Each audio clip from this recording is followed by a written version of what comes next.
Okay, brothers and sisters in Christ, it's not a homily.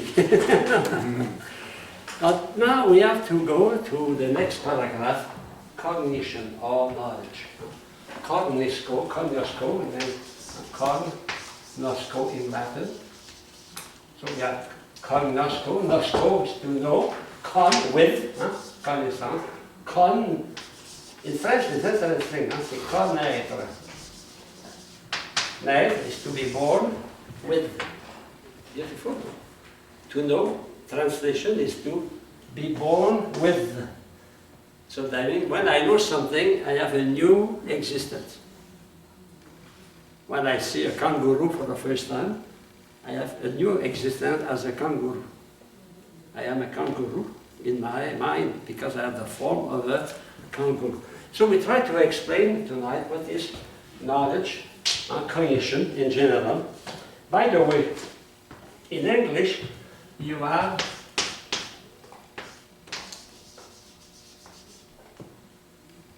in Greek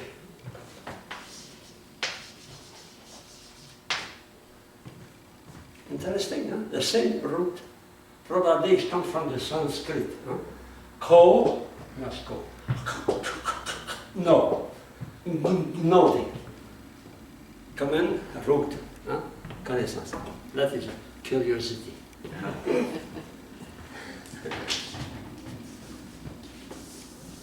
But you know, it's interesting to see language express the genius of people. Huh? So, you know, if you say connaître, it is to naître with, it's a new life. In fact, we see that cognition, knowledge, is a union. Cognosco. I know with another. Okay? So the act or by which one becomes the other in an intentional way. That is the definition of Father Bernard, and we explained that soon. Intentional. You remember, first intention, second intention. That means and in the level of my mind, knowledge. Okay? The act of a power, part of the soul, by which is aware of something. The habit by which one can recall such an act. So the reflective power to know is to be able to reflect on what I did. And finally, the matter, that is the object, what I know. He has a great knowledge, he knows many things. So that means many meaning. Father Werner gave you you see, it's a process, a state of fruit of mental representation. So next week we will study that. How we pass from sense knowledge to intellectual knowledge. Now the two seconds are very interesting, very important. The immanent activity, immanent, the fruit, stay in myself, which possesses the form of another by its intentional likeness. For example, you see an elephant, the elephant enters you, not through his matter, but through his form. Because the matter cannot enter you. So the form of the elephant comes in you. And in fact, the form comes in you, it is the likeness, the resemblance, the image, the representation of the elephant.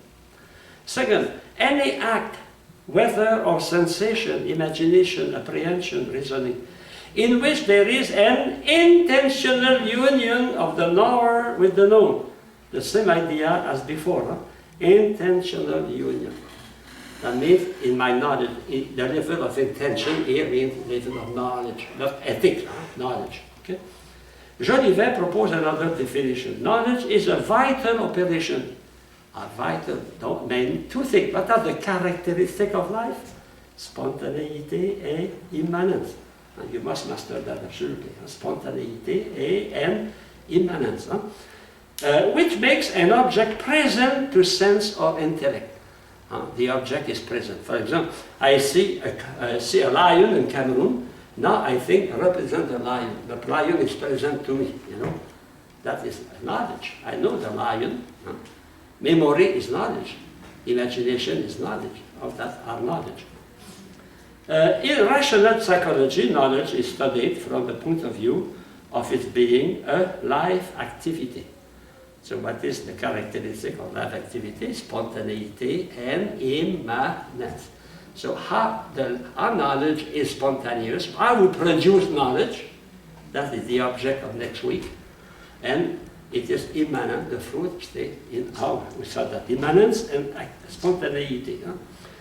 And the next paragraph, indeed, in rational, indeed, a most important life activity, an immanent operation that springs from one of the power parts of the soul, from inside, and is especially perfective of the agent, that means the knower, the one who knows, perfect the knower, which it comes to exist.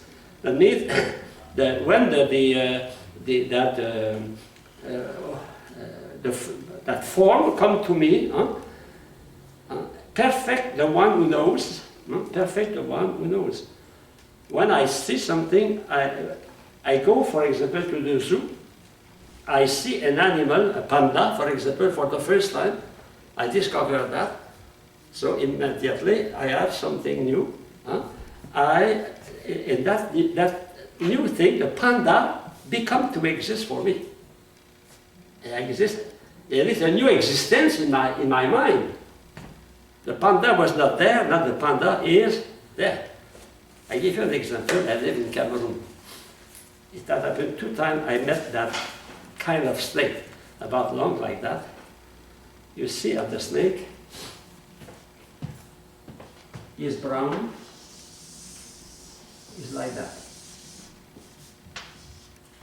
But you cannot see where is the head and where is the tail. He called that the snake a 2-head. We don't know. You look, you don't know. A day we are coming in the night. Happily, there was a beautiful moon. Happily. But because when it is dark, and we have the motor stop. So the brother tried to reorganize and to activate the motor, and I was waiting on the side, looking at the motor.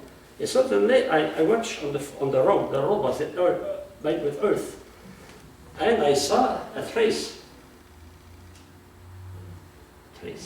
right like that. And I saw that snake. So, and suddenly, the same snake who was going in that direction, he came back exactly in the same direction, the same thing. Where is the head? Where is the tail? We don't know. 2 times I saw that snake. Very special snake. It's not dangerous. It's not dangerous. But, now I see them. And today I speak to you about that. That snake is present to me. That snake has an existence in me. And not yes, they existed in you. That is knowledge. Knowledge is to acquire, the object acquire a new existence in you. And you are not the same. Now, when you leave the class tonight, you will see the 2-head snake. Bad dreams. And it's funny, I saw a student, he came, one of the first, not the permanent deacon, I had in 2002 here, 2001, when we started. I met them in Gales Ferry, St. Our Lady of Lourdes. And you know what they told me? He said, Father, the 2-head snake. So you will remember that kind of snake. Another time I was saying my rosary, and I saw a bunch of leaves moving, a bunch of leaves moving. So it's funny, a bunch of leaves moving. So finally I thought the bunch of leaves was a kind of worm, but it was disguise. It was hidden under. So he attached leaves to his body, so it can be camouflage. It was not visible. So I took it, put it in the box, and gave that in Montreal to the Museum of Science in Botanical Garden. Now, I saw that for the first time. It became a new reality in me. There's a new existence. That not a snake, it's a butterfly. Before the butterfly, it is Caterpillar. caterpillar, exists in my mind. Exists in your mind. Okay. So it in fact inform. Knowledge, what is knowledge? Inform, to receive new form. We see that, no? Information. We open the news, information. Okay? Jolivet says, okay, we said that. Go now to number 2. Cognition, the action of knowing, is not doing something but becoming something. When I know, I become the two-headed snake. I become a caterpillar. I become a kangaroo. I become, etc. Okay? And because of that, we can have emotion. For example, you see something about ISIS on television that make you furious. You know, emotion. Because you know. So it is a self-modification brought about the objective possession of something other than oneself. So it is an acquisition of other form. In fact, you pass from potency to act. You are in potency to know what is a two-headed snake, and now you know what is a two-headed snake. You know. Okay? So there has been no change. In fact, excuse me, the knower being is expanded by the addition of a perfection. Perfection previously not possessed, yet contributed by something else that has lost nothing in the giving. That is marvelous. You can acquire a lot of things. You become rich from all the knowledge. Things are not impoverished. They stay with their value, and you are enriched. It would be useful if we have that for to find a solution to poverty. We make money here. People look at that, and that money becomes your money. Now the problem is settled. But in fact, to know is to become rich. To know the truth, to know reality. And the more we know, the more. And we don't make people poorer. When we take their oil, when we take their cocoa, their coffee, we make them poor. Their copper, we make them poor. But when we take the form of a thing, we don't make the thing poor. And we are not poor, we are richer because we know more. And the same phenomenon for teaching. When you teach, you give, and you don't impoverish yourself. Right? When I will leave the class here, I will not be poorer than when I enter. No, that is interesting phenomenon of learning. Learning. Is the proof of what? That learning is a spiritual reality for man and for animal, immaterial reality. Even my cat, when he knows what is a mouse, he knows that is a mouse, it's not a plastic mouse, it's a real mouse. When he knows that, the cat is no, of course he has not intellectual knowledge, but he has sensible knowledge. He enrich, you know, he enrich itself by the vision of that animal, etc. So knowledge is the acquiring of forms. Form are mode of being. So the more we are not being, the more we become richer. The richer we are. Okay? And the more we can give. We cannot give what we don't have. You know. So I go to the text. Right, there has been no change such as occur when matter receives new form, while losing another one.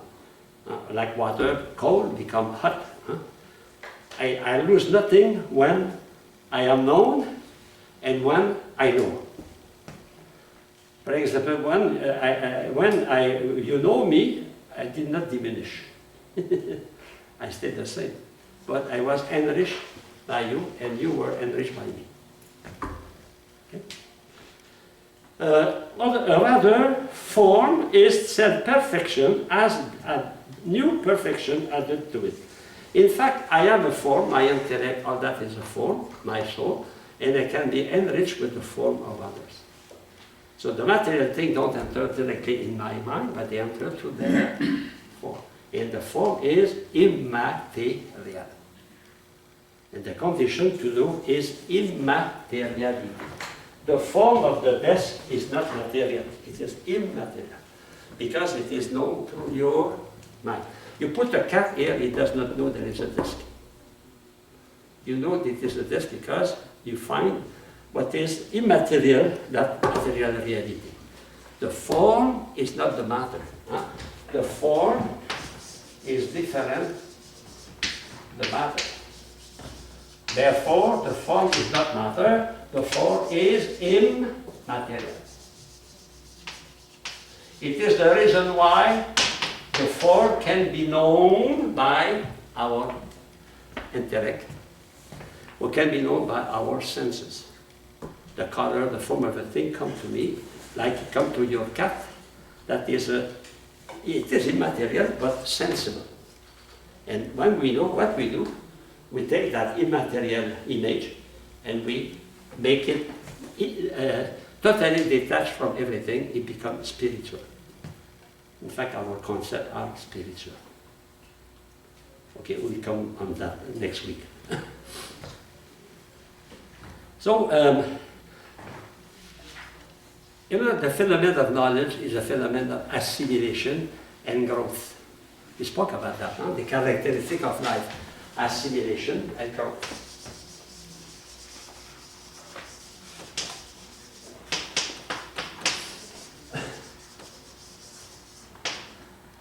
When I assimilate my knowledge, I grow in learning. So it's a link between assimilation and growth. Progress.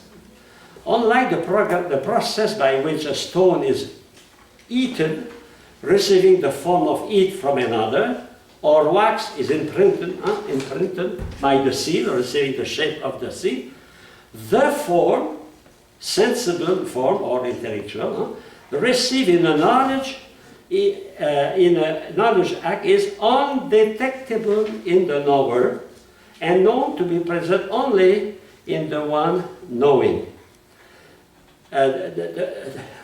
You know, why we cannot seize directly the form? Because the form is immaterial.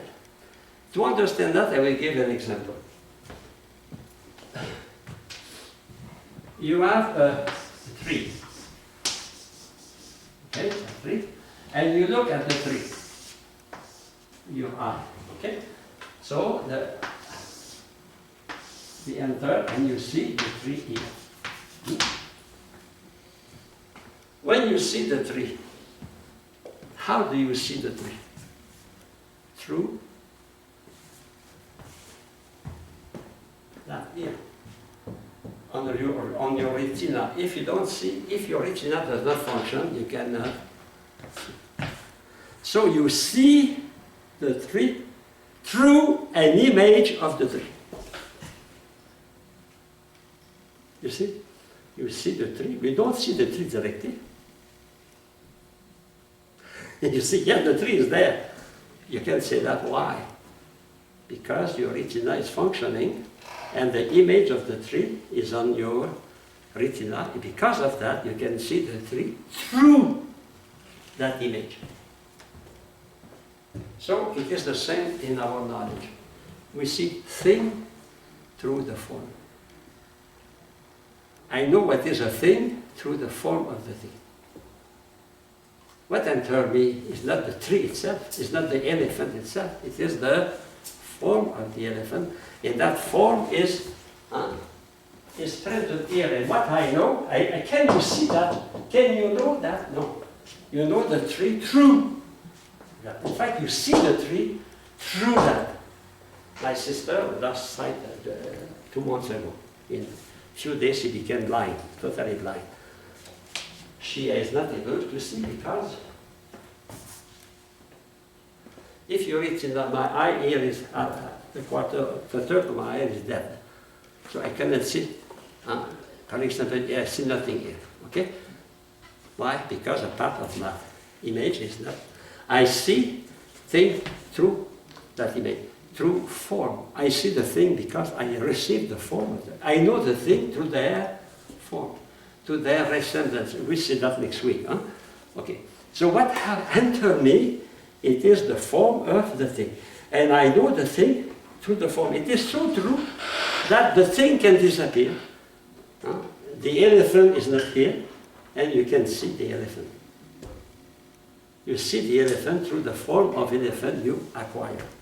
Because the form of elephant is not a part of yourself, you can see an elephant and recognize an elephant.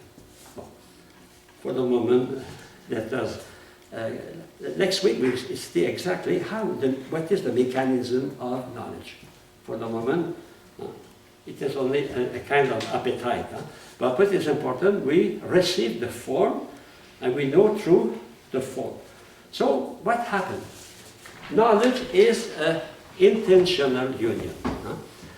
It is the union of my form with the form I receive. Intentional, on the level of intention. Well, I don't know if I explained to you the difference between intention in psychology, in philosophy of man, and intention in ethics. Well, of course, when we speak about intention, we speak about ethics. He has a good intention. He did God with a good purpose, a good intention. But intention here does not mean that. Huh? Intention is close to attention. Intention is very close to an attention. Attention, tension, tendere, to tend towards something. Okay? To tend in the Latin indicate also the direction. Huh? Okay? Direction where we were to enter. Huh? Okay? So the intention, when we speak about knowledge, it is the level of the intellect tending toward an object. Huh? Intention. Okay? You have to make the difference. Intention is not the moral meaning here. It is the psychological meaning. Huh? That means the form, my mind is tending toward an object. And what will enter from the object will be the form. So we can say knowledge is an intentional union. The union of the form of the elephant with the form of my soul. They are one now, and that is knowledge. In fact, knowledge is a communion. It's a communion with the reality, with the thing. It's a way to be in relation, to know things intimately because they become you. When you know what is a crocodile, then the crocodile is not only in the river, the crocodile is in you. It is a communion between you and the crocodile. Because of that, you can speak about crocodile everywhere, all the rest of your life. I saw the two-headed snake twice in my life, and now I can speak. 20 years after, 30 years, I can speak about that. Because it is a part of my being. It's my knowledge. Huh? It's not my being. Huh? It is a part of my personality. It's something I acquire. Okay? So it is but the condition of that, I told you, is immateriality. Even when the cat sees a mouse, the mouse doesn't enter his imagination, his senses. It is the form, the form, the color, the smell, etc. And that provokes in him an action. He knows and he reacts after that because our actions are preceded by knowledge. Okay? So I go to the text here. On the foregoing analysis, a knower somehow has the power to transcend the real distinction between itself and others that are found in the natural world. For example, you go to the zoo and you see a giraffe. Well, the giraffe and you are different. But by your knowledge, you transcend the distinction between the giraffe and you, and the giraffe enters your mind, and the giraffe is a part of your mind now. You are in communion with the giraffe in your mind. Knowledge is an intentional union. It's interesting, because you can be in contact with the old philosopher of the past. when you read the life, or when you read the text of a text of St. Thomas, or a text of St. Augustine, or a text of Plato, you are in communion with the genius, with that person. The thought of that person becomes your thought, if you assimilate that, you know. That is wonderful when you think about that. Huh? Knowledge is a communion. So you can be in communion with the great philosopher, with the great theologian, you be in communion with Jesus Christ, to the gospel, to the Bible, in communion with God. And in fact, Vatican II recall that there is two presence of Jesus, two real presence of Jesus, two real, not only one, two. He's really present in the Eucharist, he's really present in the Bible, in the Word of God. He is the Word of God. So there is not why, because when we know, we are in communion with that person. So when you know the Pope Francis, you are in communion with the Pope. But you can be in communion with prostitutes, with pornography, you know, the danger of pornography. Those who practice pornography, they are in communion with those persons, and that provokes their problem. You know? I can be in communion with saints. And there was a proverb in French, dis-moi qui tu lis, je dirai qui tu es. Tell me who you read, and I will tell you who you are. I can say the same, tell me what you see, what you watch on television or on the internet, I will see what you are. You know? Okay? If you like music, and you watch music, you are a musician. You know?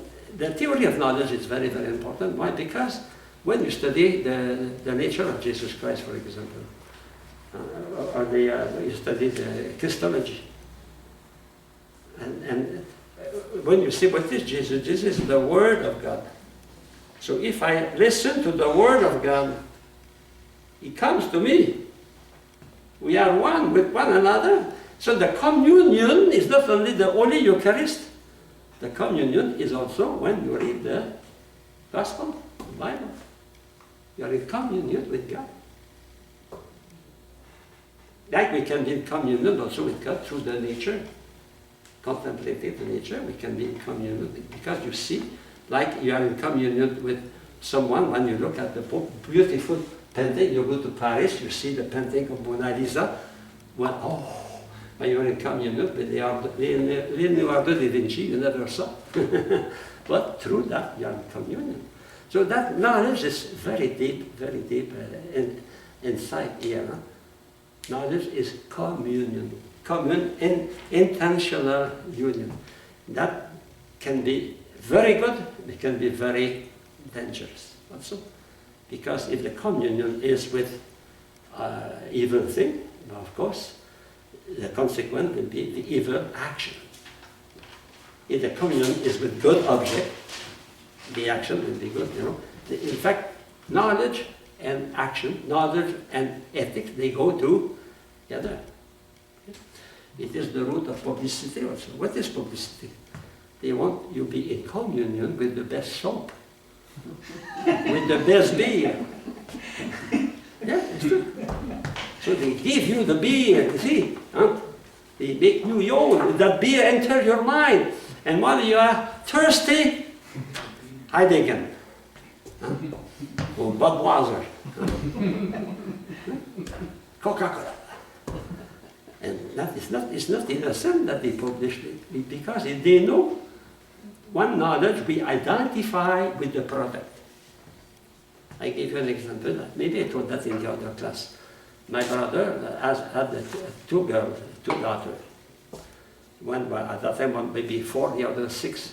And he went to the shop, to the market, to the shopping center, and he bought cereals. So he was like a good father to save money, to take the brand of the store. But usually the brand of the store is not well decorated, it's only green or blue. So he took the cereal, put that in the cart.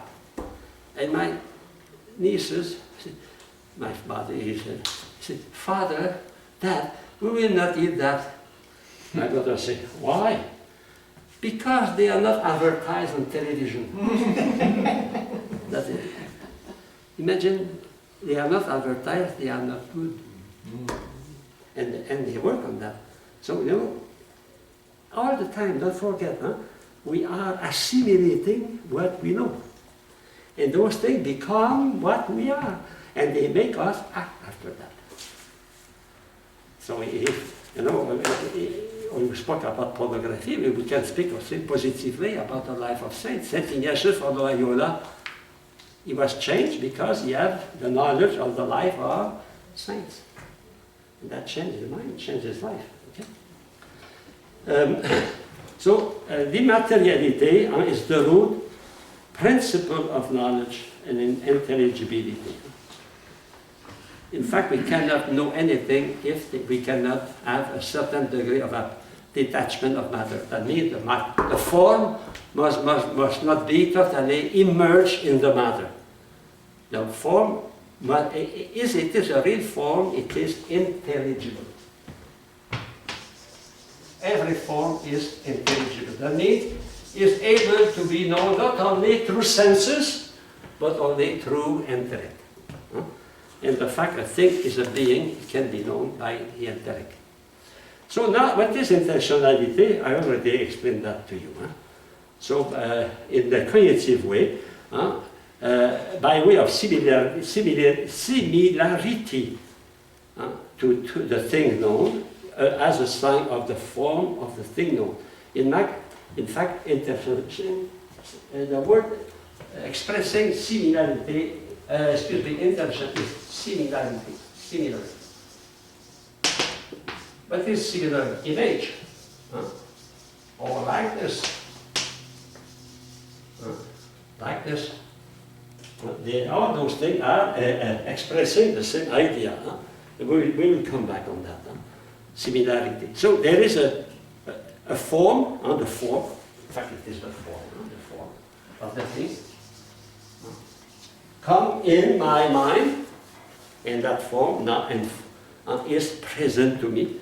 I am in communion with that form. That is knowledge. And the condition of that, immateriality of the form of the thing, and immateriality of the form of the knower. For example, if you give a class of philosophy to your cat, he will not be informed because he has not a form to receive your form, your information. Okay. You can talk to a tree, the tree will not be informed because he has not a form to receive your information. So the knower does not change in his nature. When I know, I continue to be the same. In fact, the I, the subject, is always the same, but the subject can be endowed with new information, new qualities, new relation. For example, when I know you in September, I have new relation, but I am the same. But I am not the same. I am the same as a subject, but as a knower, I'm not, because I was enriched by knowing you, and you were enriched by knowing me. I am not impoverished, enriched. Okay? And the notion of intentionality casts further light on the knowledge process. A form that is received in a knower, such as the form of yellow, of the form of horse, is simply a meaning, a cognition, an intention of the same form in reality. That means the form of the horse, which is in the horse, or the form of yellow in the orange, for example, or in the pencil, that form comes into you, and enrich you. But what is important? The form is the same on both. If the form changes when they enter you, there is no knowledge. Is the reason why when we study definition, the importance of define the terms. That means if there is a reality there, and I think other thing here, it is not knowledge. Well, you remember the example maybe I gave you. I was driving a car and going to Quebec, and entering a village, I saw a sign.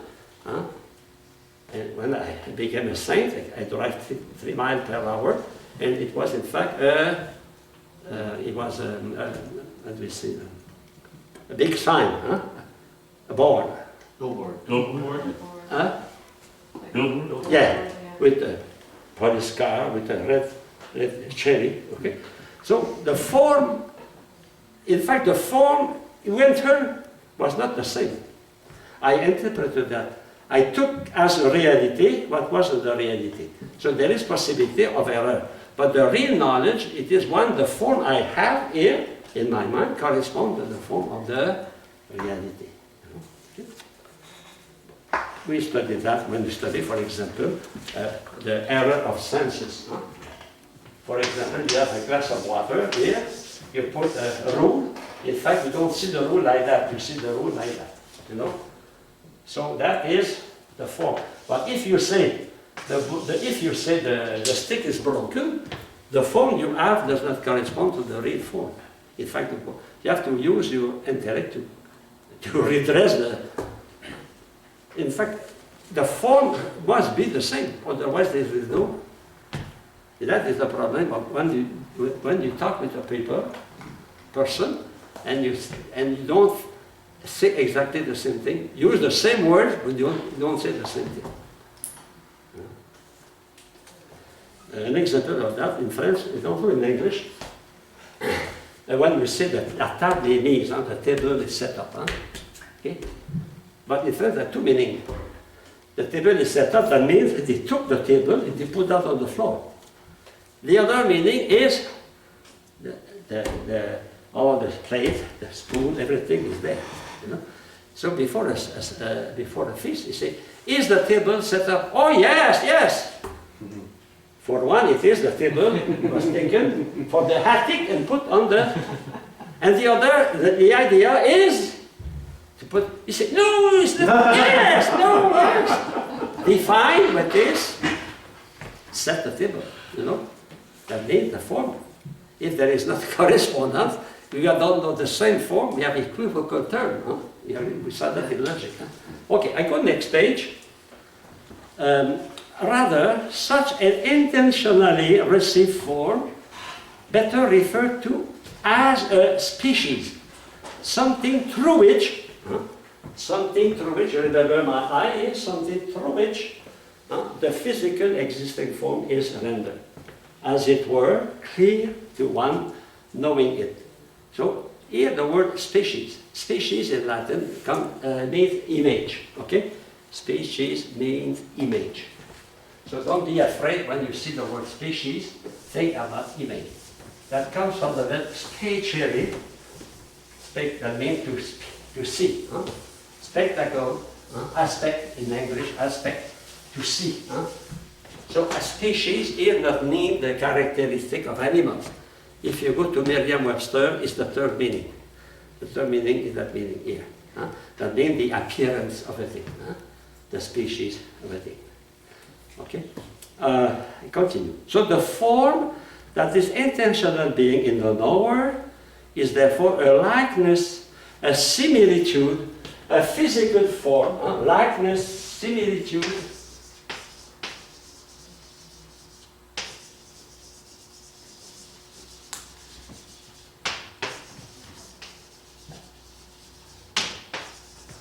image, representation, all those are almost equivalent. Almost equivalent. Of course, the form.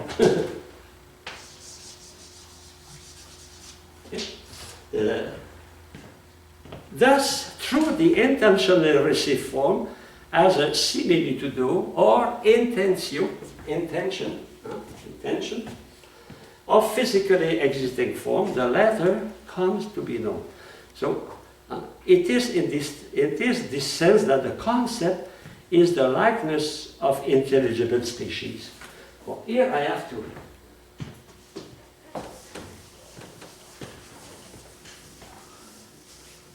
Because we begin to speak about things a little bit complex here.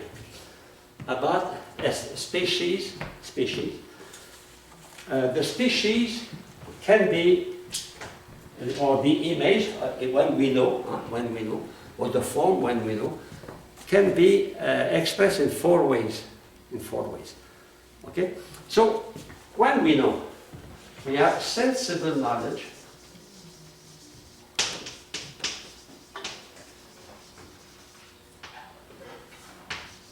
and we have intellective knowledge. Okay?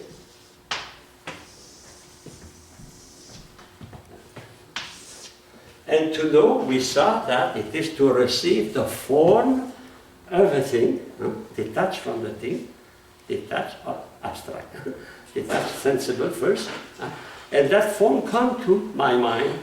And when the form arrived in my senses first, we know through our senses, senses. So the first form coming to my senses, we say that form is sensible impressed species. Sensible impressed species. It is the first, you know, by analogy, when you have an old Kodak, you remember that, and you put the paper, negative, and press. After that, you go to the store, and you have to develop those. So the first is the same for us. The first time you see something, the first time I saw my snake, you know, that kind of mysterious snake, I have a sensible, impressed species. Well, species, what is that? Image, representation, before you translated to. But the technical term used in scholastic philosophy is species. Okay? So we keep that in English, the same thing. And you will find that in Merriam-Webster, the third meaning, Now, when you have that first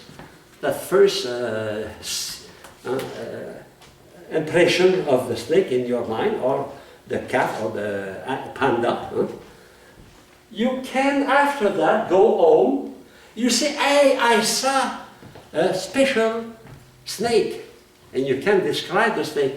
You can express that. You can express what you saw, and that is the sensible, expressed species.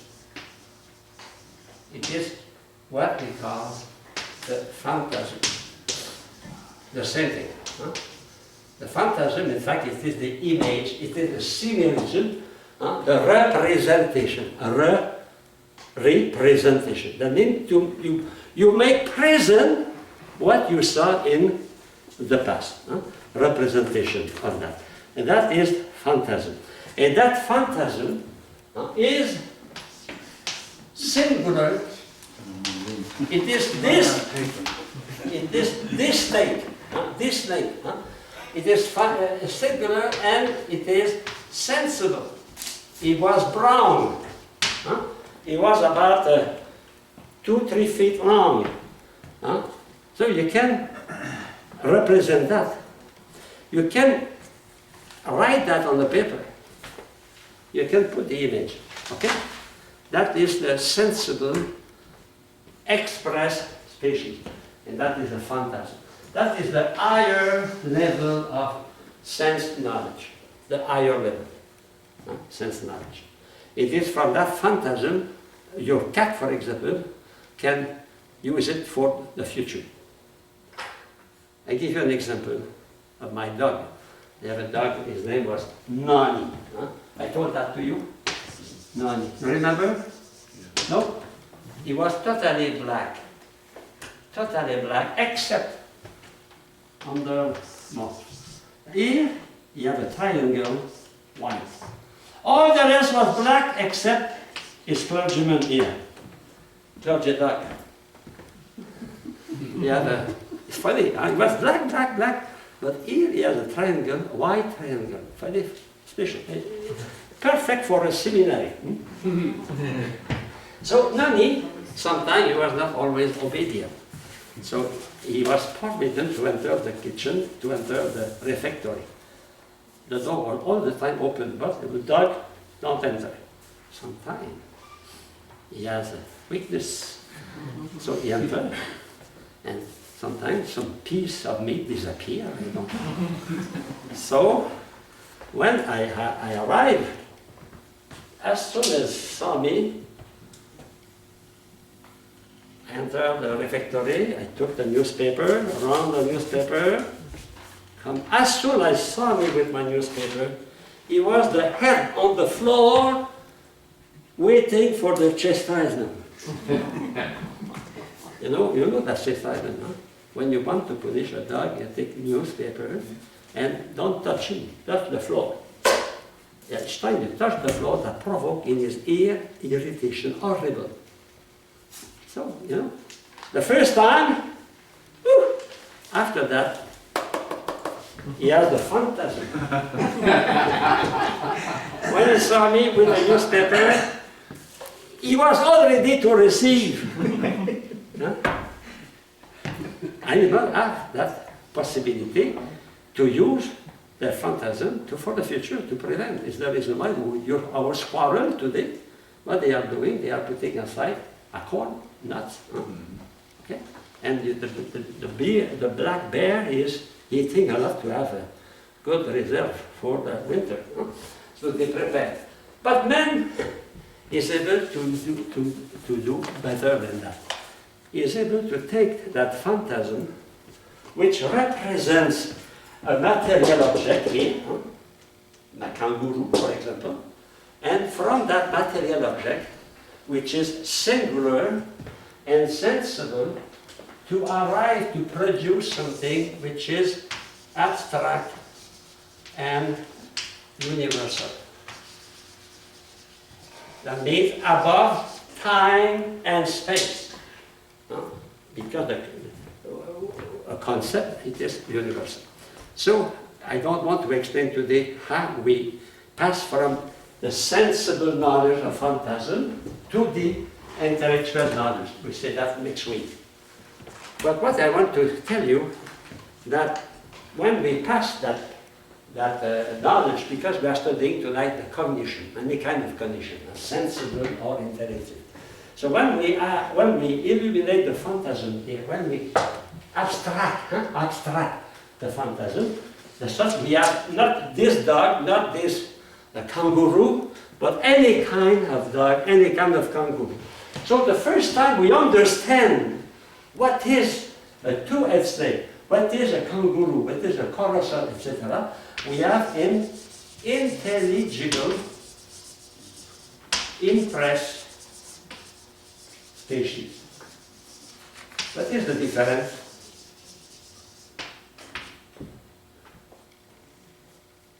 What is the meaning of sensible?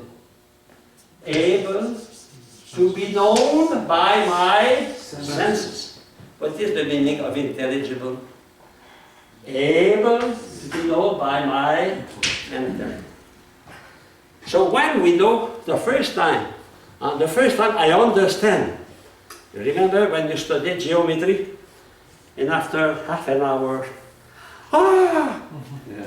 like Mr. Archimedes, Eureka. Yeah, you understand. You understand. You have the insight. You have the insight. That is intelligent, impressed. Now after that, when you understand what is the principle of gravity, the principle of hydrostatic, the principle of calorimetry, etc., all those principles, you can express that to yourself. You can formulate that to yourself. If you understand the first time, after that you can.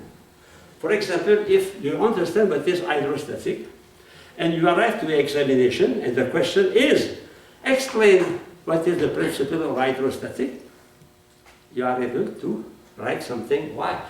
Because you are able to express to yourself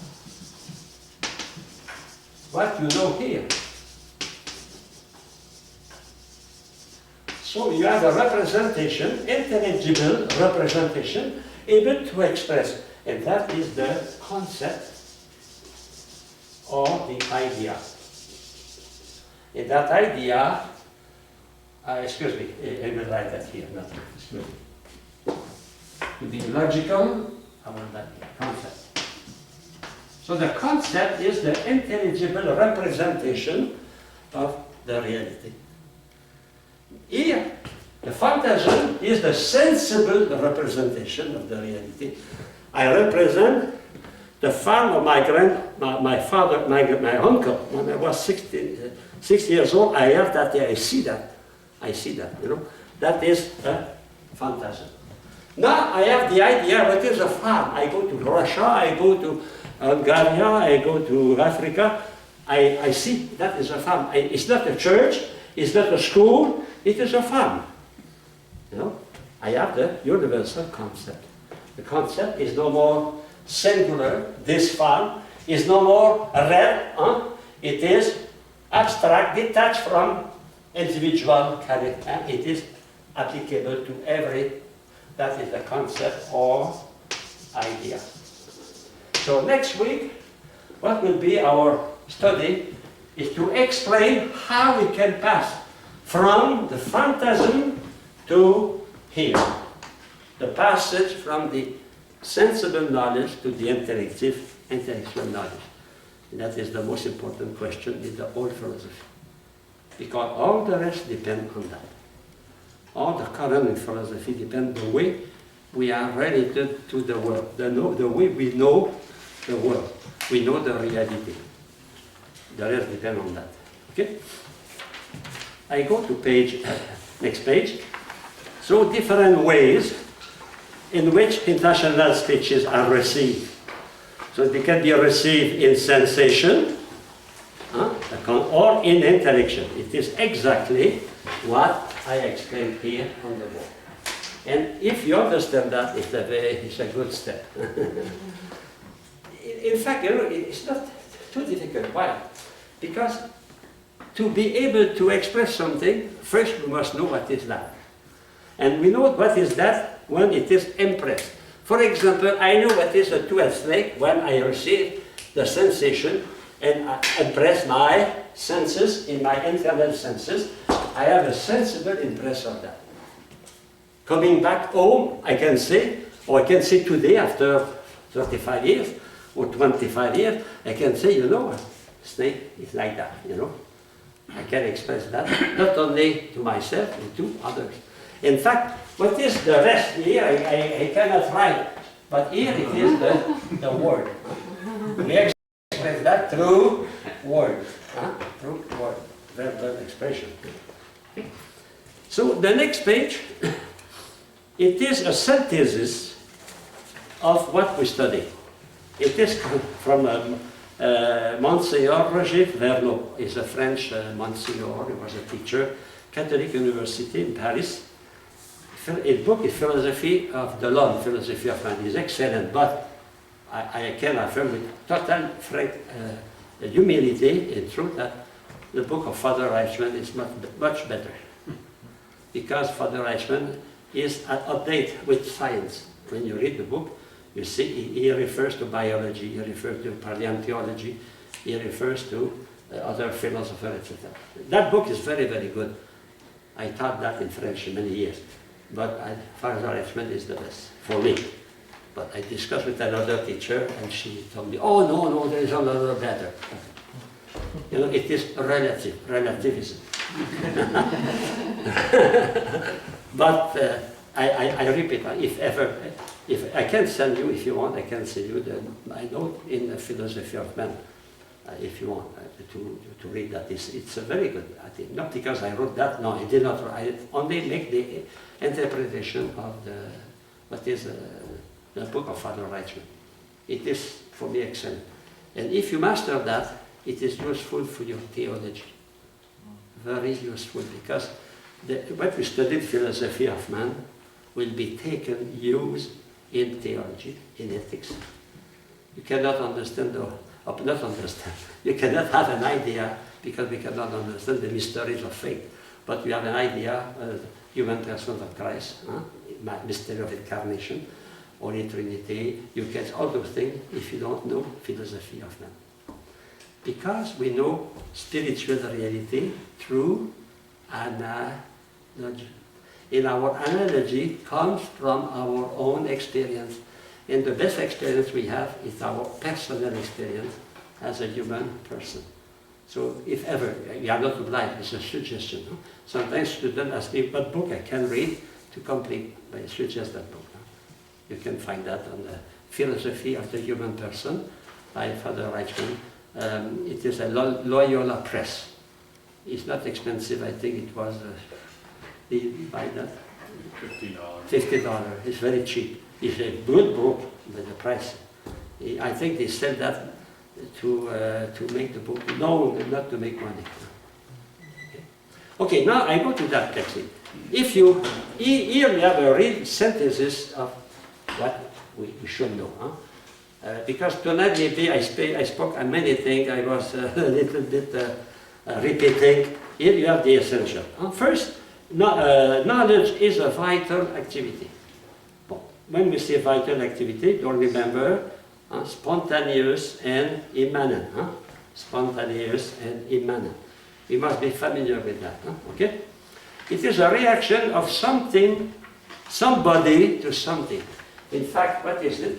It is a relation between a subject and an object. The subject is somebody, and the object is something. And the reaction is the act. That is the schema of every knowledge is here. Every act of will. Subject, act, object. All the rest is based on that. It is the skeleton for all the rest. A subject, like in logic, it was subject and predicate. Here it is subject, act, and object. So it is the activity of a moving being, in motion, spontaneous, but not totally spontaneous, because to act we need an object. I cannot see if there is no color. I cannot, I think, therefore I exist. It's not philosophical. Even if Descartes said that, it's not philosophical. My thought must have an object. I think about what? I think. I smell. What do you smell? I smell. No, I see. Now you go on Times Square in New York and you are there. The people, the police will come. Look at that, you see, hey. Special hospital. Because when we see, there must be an object. If there is no object, it is hallucination. The hallucination is a grave, serious disease. Spontaneous activity, not absolutely, because we need an object. No? Okay, now it is immanent activity. Immanent. The term of the act of knowing stays in the knowing being. It perfects it. It enriches it. It informs. It gives new form. Imagine when you know something true or beautiful, you become more learned, you share in the beauty of the thing, etc. Knowing an object does not modify it in any way. When I know something, I don't change the thing I know. But I become rich of the thing I know. I don't impoverish the thing I know. I become rich of its value, of its form. Okay? When you study science, for example, you become rich of the own knowledge of the other scientists. You take benefit of their research. And the more we know, the more we accumulate that knowledge. Okay? The proper of the knowing subject is that it can grow indefinitely. Our mind is open to the infinite. Never satisfied. Our heart is never satisfied. Through the objective possession of intentional form of other things. There is no end to know. We can know up to our last breath. And after our last breath, I'm sure we know something, where we are going. The forms of other things enter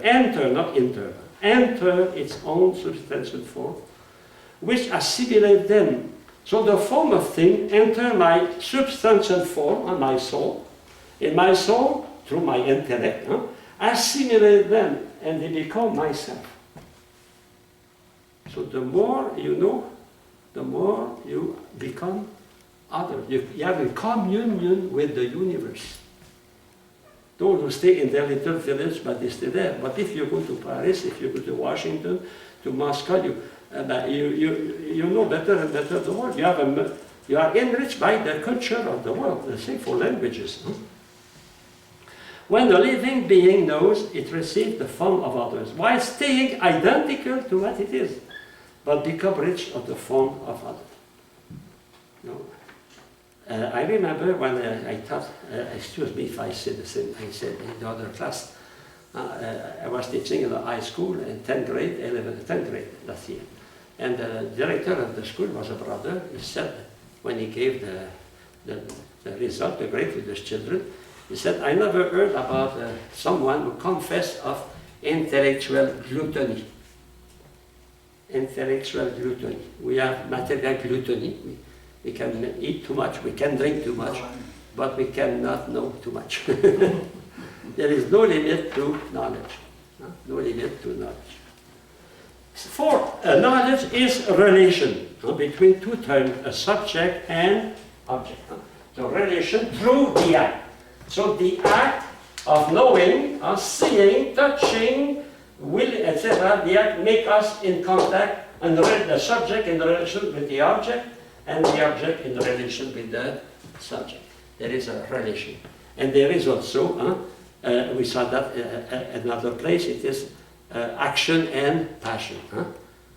And in the intellectual knowledge, we will see that next week, that in fact, we at the same time, we are the one who knows and the one who is informed. We abstract, at the same time we receive what, like when you look at yourself in the mirror. You have the cause of seeing yourself in the mirror. Yeah, you have the cause of that. But you are at the same time the patient. You receive your own image. So you are at the same time the agent and you are the patient. Reflection. The same in knowledge. We reflect. We look at the thing and the thing comes to us. After that, we have the agent abstracting, and after that, we are receiving the fruit of our abstraction, assimilation. I told that we are the agent and the patient. We are the one who study, and we are the one who is enriched by our study. Okay? That is a characteristic of life, immanence, spontaneity and immanence. Finally, the relation, in fact, I can say every knowledge is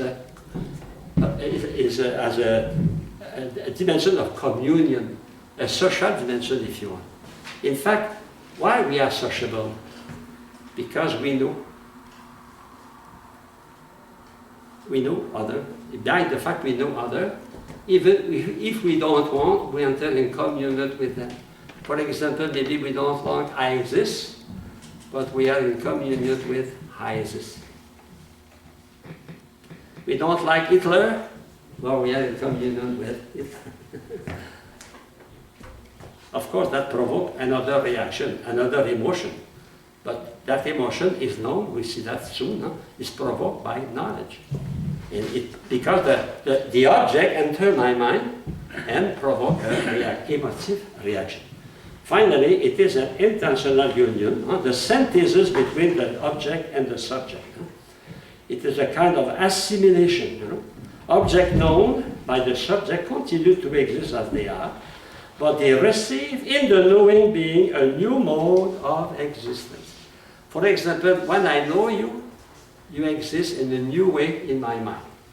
And when you knew me, I exist in you, in your mind, in such a way that you possess me.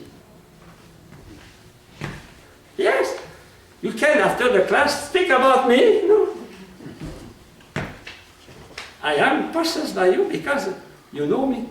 But I possess you also. It's interesting, communion. Communion. In communion. You know, when you go to church, everyone is alone. No, we have to. And the sign of peace before the communion is that, to make known the other. So before knowing Jesus and receiving, we must know one another. We cannot love if we don't know. Scholastic philosophy, so it is international presence. In fact, when you know something, the thing is present to you. So, for example, I have students 60 years ago. Those students are present to me. I can say, oh yeah, Gary P, Labelle. I know even their name, someone, you know. They are present to me. Like your father, your mother, your grandfather, your grandmother is present to you. Even if they are dead. Interesting. It is a kind of immortality. To know is a kind of immortality. We can die, but the other continue to know you. You live in their mind. You are present to their mind, so they can continue to love you, or they can continue to detest you.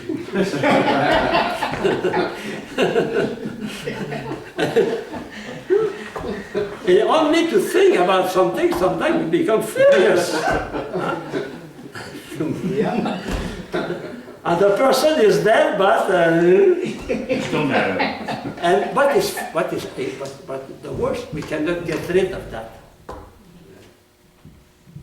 When it is in you forever. You know the problem for little children, when they saw some scene of violence in their family, and when they are abused, it is for the rest of their life. We cannot get rid of the good thing, we cannot, that is memory, except if you lose your memory. But what is memory? Is to make present the facts of the past. They are present because you know them, you assimilate them, you keep them. It's the same for teaching, it's the same for the Bible. If you assimilate very well the gospel, you can quote the gospel, teach about the gospel, because it is something present in you. So knowledge is make a new presence. I come back to the French definition. Connaître. Connaître in English. Connaître. To be born, to be born with. When you know something, it is born in you. It can be grown, but it will affect. In fact, I said sometimes we cannot go out from a conversation without being changed. Because what you know in the conversation, that the meeting with that person, it is not in you. It is a wonderful thing, knowledge is. So next week we try to explain now how we can know. Tonight we saw that what is to know. Now we try to find how we can know. And that is the most important chapter of the whole philosophy. Have a good night. Thank you, Father.